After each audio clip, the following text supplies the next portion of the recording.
Good morning વહાલા બાળકો. આજની ડિજિટલ ક્લાસમાં હું નિમિષા તમારા સૌનું સ્વાગત કરું છું. આજથી આપણે શીખીશું ગુજરાતી ધોરણ 8 દ્વિતીય સત્ર. તો આજના વિડીયોમાં આપણે શીખીશું 11મું કાવ્ય. કાવ્યનું નામ છે વળાવી બા આવી અને આ કાવ્યનો પ્રકાર છે સોનેટ અને કાવ્યના લેખક છે ઉષ્ણસ. તો સોનેટ છે તે આપણે ઇટલીમાંથી ઉદ્ભવેલું કાવ્ય પ્રકાર છે.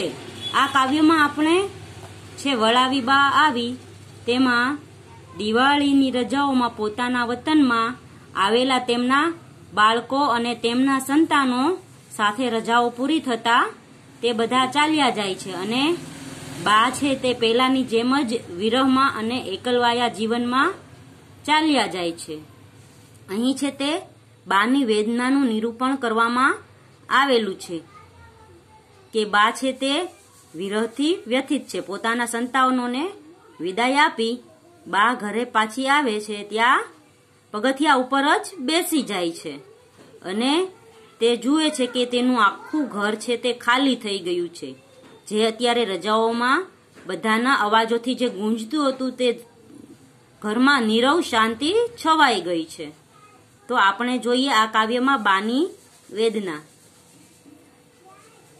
રજાઓ દિવાળી તણી પૂરી થઈ ને ઘર મહી દાડાઓ કેરી સ્ખલિત થઈ શાંતિ પ્રથમની. તો અહીં છે તે બાળકો અને તેમના દીકરાઓ અને તેમના બાળકો બધા અહીં દિવાળીની રજાઓ પૂરી થતા પોતાના ઘરે જઈ રહ્યા છે.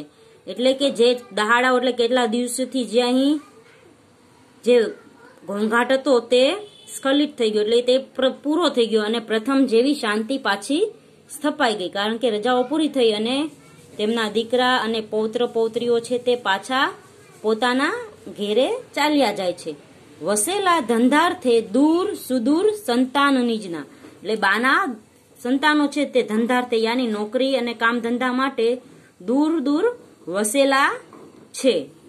જવાના કાલે તો જનક જનનીને ઘર તણા. તો તેમના સંતાનો છે તે કાલે પાછા તેના ઘરે જવાના છે.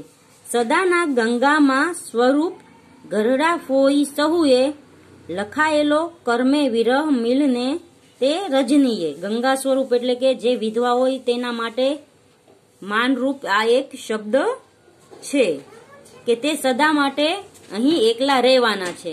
તે ગરડા થઈ ગયેલા છે અને તેના કર્મો એવા લખાયેલા છે કે જેથી તે વિરહ હંમેશા તેના પાસે રહે છે. રજની એટલે હંમેશા તે વિરહ માટે રાત દિવસ તેના જીવનમાં વિરહ જ છે.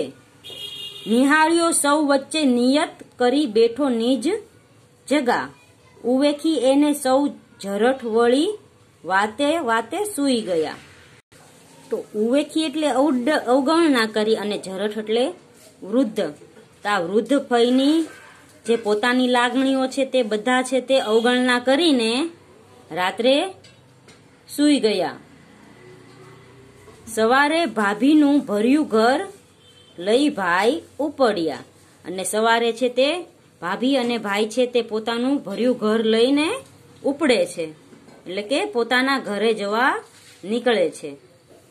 ગઈ અડધી વસ્તી ઘર થઈ ગયું શાંત સઘળું એટલે કે જે એના ઘરે દિવાળીની રજાઓ માણવા આવ્યા હતા તે અડધા માણસો ચાલ્યા ગયા અને તેનું ઘર છે સઘળું એટલે આખું ઘર છે તે શાંત થઈ ગયું.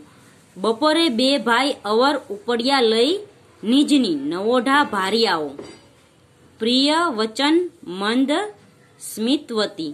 અને બપોર થતા બીજા બે ભાઈઓ છે તે પણ પોતાની નવોઢા એટલે કે જેના હજી નવા લગ્ન થયેલા છે પરણેલા છે તેવા અને પ્રિય વચન મંદ સ્મિતવતી યાની કે પ્રિય વચન બોલનારું અને ધીરું ધીરું હસનારી.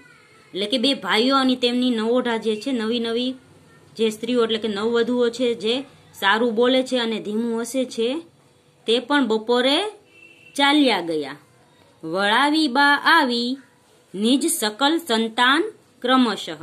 અને આવી રીતે જે સવારે ચાલ્યા ગયા અને બપોરે પણ જે બાળકો ચાલ્યા ગયા તેને છે બા વળાવીને આવી. સકલ એટલે કે બધા સંતાનોને ક્રમશઃ એટલે કે વારે વારે ક્રમ એક પછી છે તે બધા બાળકોને તે વળાવી આવી, યાની કે દિવાળીની રજા પૂરી થઈ એટલે અમુક છે તે સવારે વયા ગયા અને બીજા છે તે બપોરે ચાલ્યા ગયા. એ બા છે તેને વળાવીને એટલે કે વિદાય આપીને પાછી આવી.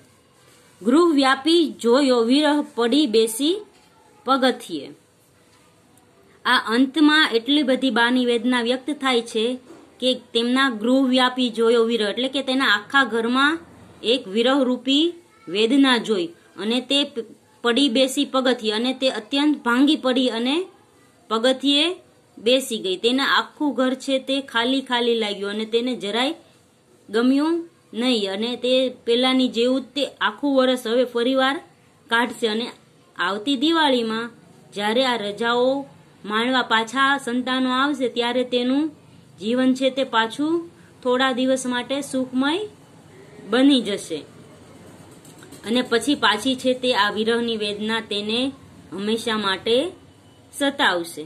તો બાળકો, અહીં છે આ કાવ્યમાં કવિએ છે તે બાનું વિરહની વેદનાનું અત્યંત સચોટ નિરૂપણ કરેલું છે કે બા છે તે પોતાના સંતાનોને કેવી રીતે સાચવે છે. પોતાના સંતાનો જે ધંધાર્થે બહાર ગયા છે તે રજાઓમાં પાછા આવે છે ત્યારે બા છે તે અત્યંત ખુશ થઈ જાય છે અને જ્યારે સંતાનો વિદાય લે છે ત્યારે તે પોતે ભાંગી બેઠે છે અને પગથિયે બેસી જાય છે અને તે પોતાનો વિરહ જે દુઃખ છે તે બીજા કોઈને કઈ નહીં થઈ શકતી, કારણ કે તે હંમેશા અત્યારે એકલી જ રહી છે.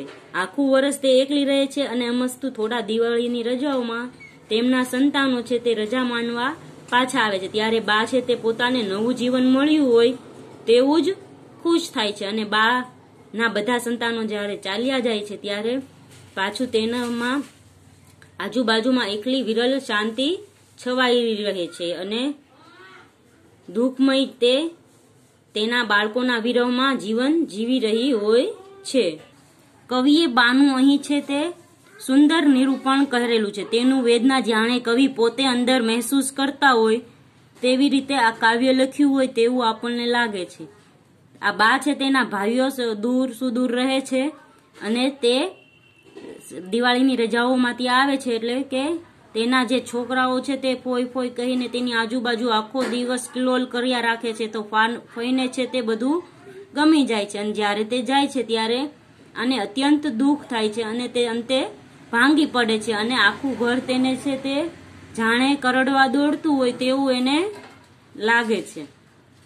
તો બાળકો, અહીં છે તે કવિએ સુંદર બાનું છે તે ચિત્ર રજૂ કર્યું છે કે બાને કેટલી દુઃખ થાય છે કે તેના સંતાનો અહીં રહેતા નથી અને ચાલ્યા જાય છે, પણ એ ત્યાં ધંધાર્થે ગયા છે એટલે બા છે તે કઈ બોલી શકતા નથી.